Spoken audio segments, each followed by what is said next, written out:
Welcome in ESPN Louisville Plus. I'm Phil Baker. He's the Coach Mark Lieberman. You look very casual over there with your mic stand. We're growing. We're evolving, Coach. How are you? I feel comfortable in the chair. We've got some just great setup right here. I've got the mic. It's not the Justin Soforo setup, but look, it's the makeshift. We're doing this on an iPhone. Deal with it. That's what you get for free content on ESPN Louisville Plus.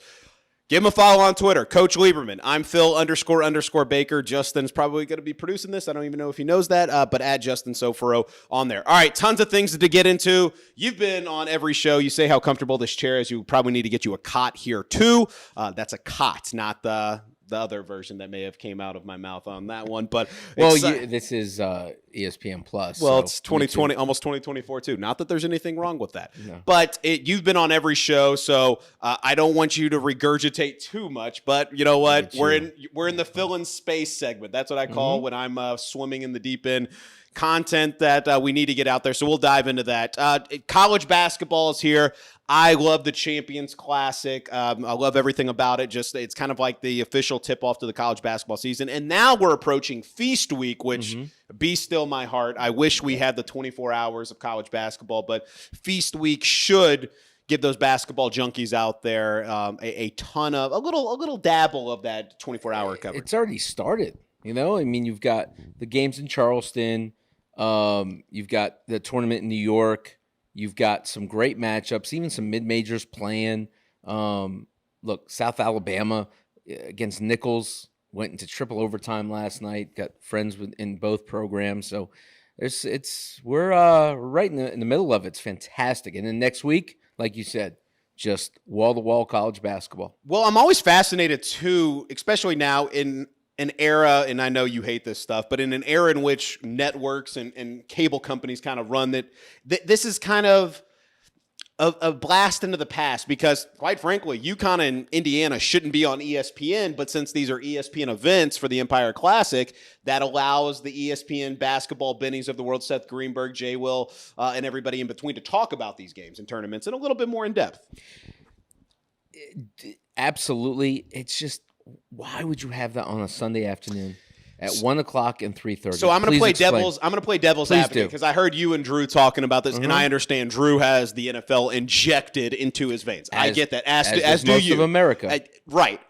However, it's not Monday Night Football, which is an ESPN property. This is them essentially. Women's basketball was the forefront on ABC last week, I believe, and I think it's just to say, look. ESPN and ABC are probably conceding, saying, we can't compete with the NFL. Let's have live, good program. Like, you're not going to get the football fans to watch that. You're going to get the diehard basketball fans of those. And let's be honest, I mean, the Empire Classic with the Louisville, Indiana, Texas, and the defending national champions, the Connecticut Huskies, they'll be watching that for the programs. I understand they'll probably have another screen on for the NFL games on there. Right. But they don't own a property. The NFL doesn't own a property on ESPN during that time slot. Right. Fair enough. Great start to maybe Feast Week. Maybe you have a Monday, 12 o'clock, 2:30 game. Maybe those games were played today and Saturday. Friday, Saturday. I know college football, so you got that playing into as a factor. I know there's no perfect scenario, but, smack dab in the middle of NFL Sunday, I don't know. Talking to a couple of the people at ESPN PR over the years, their sole purpose is live programming during that. So I think it's like, hey, we don't have the NFL on Sundays. Let's not do cornhole.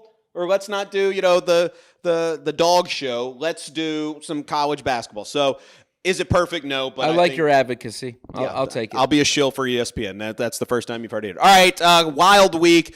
Look, let's put a bow on it. Louisville wins by 20 over Coppin State. Takeaways from that game. I know you've done this ad nauseum, but for those that are watching us on ESPN Louisville Plus, just quick 60 seconds or less breakdown of just your ultimate takeaways from that. And what do you want to see go into the Empire Classic? I mean, it's just not that much you can get out of a game like that because the shots you can get are shots you're not going to get against better teams. There were some signs. I'm a fan of Tyler Johnson. I think he's no matter who he's playing against, he's a pest. His pickup points, he can guard full court. He digs in the post. He's got active hands. He anticipates defensively. He gambles. He's going to get in trouble with that, with overreaching or get a foul call or someone getting by him. But he's going to be a factor. He's a guy that you need to keep on the floor. I think he's just a guy that is just, plays up tempo. Really like the way he plays. Now you got Texas. Now you got the test. Now you got, you've got a team that's got a monster in the middle. They've got Tyrese Hunter. They've got the transfer from Oral Roberts, Max Abmas. Did I pronounce that right? I'm agreeing with you. Okay. Yes. Thank you. And they've got size. They've got length. They shoot the ball well. This will be. You want to have your litmus test. You want to see, have they turned the corner in some regards? Let's see Sunday. Okay, look, I mean... In between my Steelers-Browns game. I'm sure that'll make you happy. Let's go to another 2-1 team. A little bit different brand of basketball. The Champions Classic, Kentucky and Kansas. Fun game. You have to be very pleased, even in a loss, which, sorry, Big Blue Nation, I know that you don't take those well, but a fun game nonetheless. You have to be very pleased with what you saw with some of the talented freshmen in that game. Oh, yeah. I mean, I'm in love with Robert Dillingham. I didn't have to say it because I knew you were going to beat me. I was going to shoehorn at it. Yeah, he's fun to watch. He is. He just goes. He's got just straight line speed. He's crafty. Yeah, he's a heck of a player. Do you take into account the three centers that were out? I've heard everything for Aaron Bradshaw maybe back for the Marshall game. I've heard, obviously your Big Z's going back and forth with the NCAA. So all two people that are up there at the NCAA up in Indianapolis are reviewing all the cases. So I'm sure that's on the forefront to get that done. And I think that's kind of the takeaway of a lot of Kentucky fans. Like, you didn't even have the center. So you have to be pleased with the overall ceiling that this team could possibly reach. Yeah, but there's so many ifs. Because if Z becomes eligible, there's so much that you've missed, and to be indoctrinated into American basketball and all the nuances and how physical it is, that takes something. Bradshaw's situation, we were talking earlier, and he's doing some workouts. He's jumping, but not around people. He's not, and so as a big, your feet are always on top of somebody else's. When you're in a cluster and around the basket, there's bodies on top of bodies. You're going to step on somebody. It's just one of those things where it's just, you treat it with kid gloves because, is he going to be able to come back and really, and what's his conditioning like? Right. That's another thing too. So yeah, it's tough. They've got some great guards, some great wings. I love the addition of Trey Mitchell too. He's a guy, it's just an X factor for him, and Reeves. And then there's the young guards. So they've got talent. I think Cal likes this group. It looked like he was enjoying coaching them. Looking good in that suit, by the way. I know that's something that some people are happy to see back, suits on the sidelines. By the way, Justin Edwards and DJ Wagner, not the greatest games, and still we're kind of fighting with the number one team in the country. All right, let's switch it up to football. Louisville, Miami. I don't have the most updated spread, but you said it's been flip-flopping back between the latest on ESPN, I believe, was and our partners at hopefully this gets edited. Yeah. It's Miami -1. Okay, so you've lived down there, which it warmed my heart as having family down in South Florida. You trying to talk about being closer to Broward County and just, some of the Louisvillians that are going down there thinking it is in Miami. No, it may as well be in Siberia compared to South Beach. But nonetheless, it's a good hour. Yeah. Oh, I know. It always makes me laugh, and this is just the geography nerd. Whenever I go visit family in Fort Lauderdale, you can see the Miami skyline from afar, but it may as well be in, India. So it's always worth it. But a noon game in Miami Gardens, right? Is that what we're calling it? Yeah, it's close. It's right on the border of Broward County. But look, you have sleepy crowd, you would say. I mean, if there's more than 25,000 people there, I would be shocked. I understand why their billionaire wants to build an on-campus stadium for that very reason. Being an hour away I can't even fathom. You're not going to have, students aren't driving up there and going there. It's a Saturday afternoon. The weather's supposed to be about 80-something, and sunny. And it's been a week of rain, and they've canceled school with just the amount of rainfall. So for me, you've got a small crowd. You've got a noon game with Louisville coming off a lot of rest. The biggest thing is you've got a team for people to I'm telling you, it rivals Louisville, Kentucky. Oh, I have family down there. I heard you say that this morning. FSU football. If you look back on all the games from the Michael Irvin days to all the missed field goals, Bobby Bowden, Jimmy Johnson, that is an absolute, that is one of the biggest things going on in Florida. Oh, look, I've said for many moons, I've had to reprogram my way of thinking because of the brand equity of both of those schools have in my childhood, earliest forms of college football memories of being the cool programs in those fights. So, yes, it's a spot-on comparison with Louisville and Kentucky. So now you have a Miami team that just wasn't having a great season, put everything they had into that game. Just an absolute war. Just a war of attrition. They come out on the wrong side, deflated. You have a quarterback who's got 1 foot in, 1 foot out, who the staff doesn't even want to play. You're not playing for much.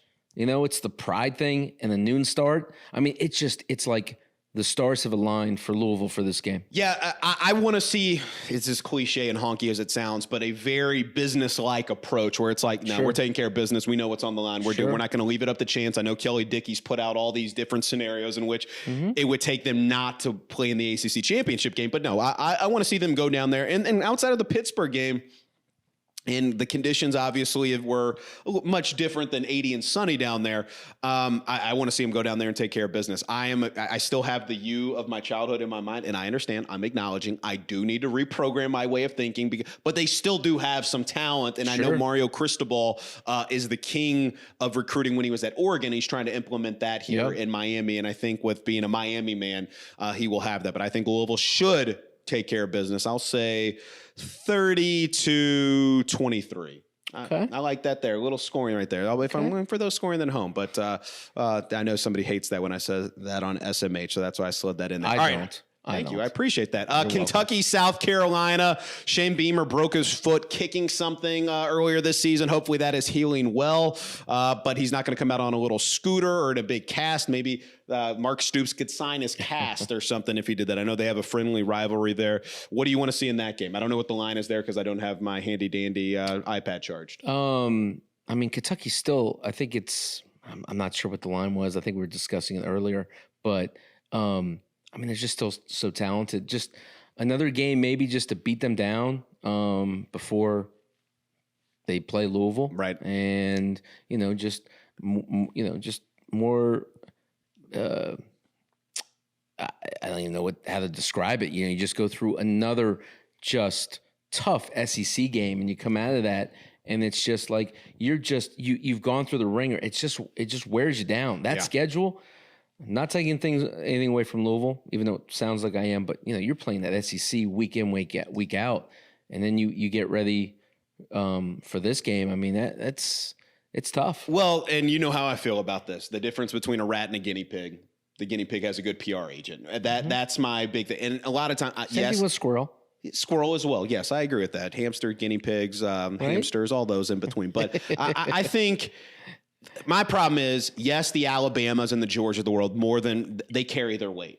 I feel like others kind of get the brand bump of being in the SEC when it's a lot of middle of the packed field. And I know they'll say, oh, they can't apply. And I'm not trying to say the ACC is better. I just don't think the SEC is as good outside of the big dogs. The middle of the pack's just kind of meh. Like some of I think the Pac-12 at times, their middle of the pack teams are probably better than the SEC. Right. And I just think sometimes we convey to ourselves that just because the SEC's more often than not, it's always been great. It should always be that way. And I know I'm getting philosophical when it comes to that. No, I get it. Yeah. So, but I think Kentucky, this will be very telling of have they checked out on the season because going to the Liberty Bowl or the Duke's Mayo Bowl, does that really excite you? So I'm really excited to see from the Kentucky standpoint of how they come out and how they address tomorrow's game against South Carolina when that's not a bowl eligible team. Are they going to kind of get involved with this? So Kentucky should take care of business and obviously setting down a big showdown with Louisville and the Governor's Cup. All right, next up, any other games you're excited for this weekend or college basketball tournaments? I love Maui, even though it's not going to be played in Maui, but what a great, I mean, just the field. And then you've got the Bahamas, you just look. Just sit back, enjoy, and just watch. Is there a football or basketball game for a Leibs lock that you want to share with the audience that's coming up Saturday or Sunday if we can get this up on YouTube by then? I would say take Connecticut points over. Okay. The way Indiana's guarding, yeah, Joe Burrow was making the move back there.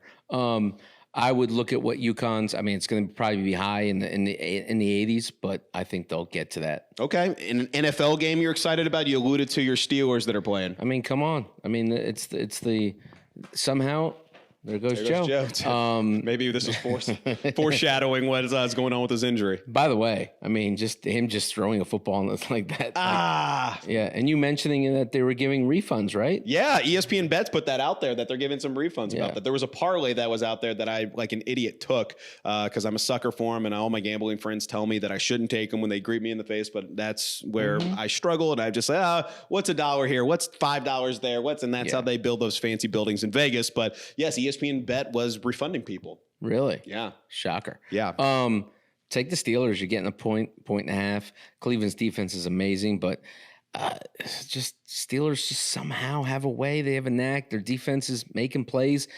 It's going to run out at some point because they just can't outscore teams. Yeah. And Pickett just seems to have regressed a bit. But I think this is another game where they just find a way. Okay, you heard it from the coach right there. That's who he likes. All right, we're going to get out of here. But before we do, be sure to like, subscribe on our ESPN Louisville Plus channel on YouTube. A little pop culture. Glebes has always gotten on me how I've shifted from going to the movie theaters. I hate myself for it. So just know that. I know I need to get better at going to the movie theaters, but I'm one of the people that Christopher Nolan hates because of the streaming component of it. But I finally saw Oppenheimer. I saw Into the Spider-Verse 2. I didn't like them.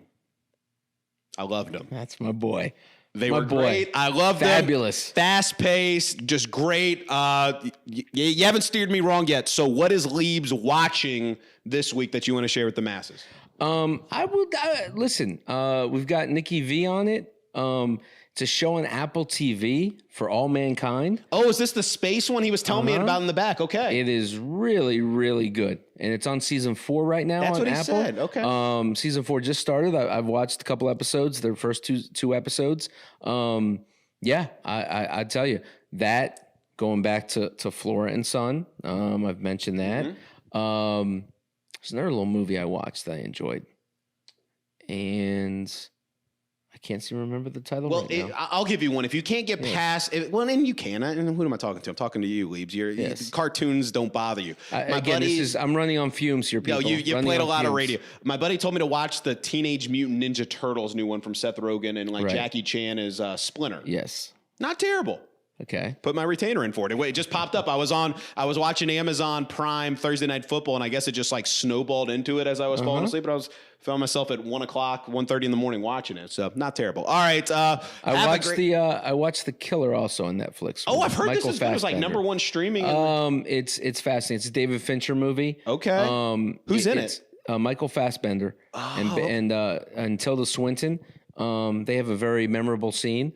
But it's an acquired taste. Skin shown? No skin shown. Oh, okay. But it's an acquired taste. It's a fascinating look at him, and he narrates the film as well. But I recommend it. I'd give it a 5.98. We need a stamp when you say that. So we will dive into that. Have a great Thanksgiving to everyone. He's the coach, Mark Lieberman. Be sure to give him a follow on Twitter at Coach Lieberman. I'm Phil _ Baker. Enjoy the basketball. Enjoy the football. It's the most wonderful time of the year. And we will binge everything else in between. And Liebs will tell you about what to watch next week. Maybe do a little Thanksgiving-ish one to preview that. And maybe do one down at the tailgate. Who knows? For the coach, Mark Lieberman, Justin Soforo. Hear that? Soforo. I think I'm saying that correctly. I'm Phil Baker. Like, subscribe, and as always, hit that fucking bell.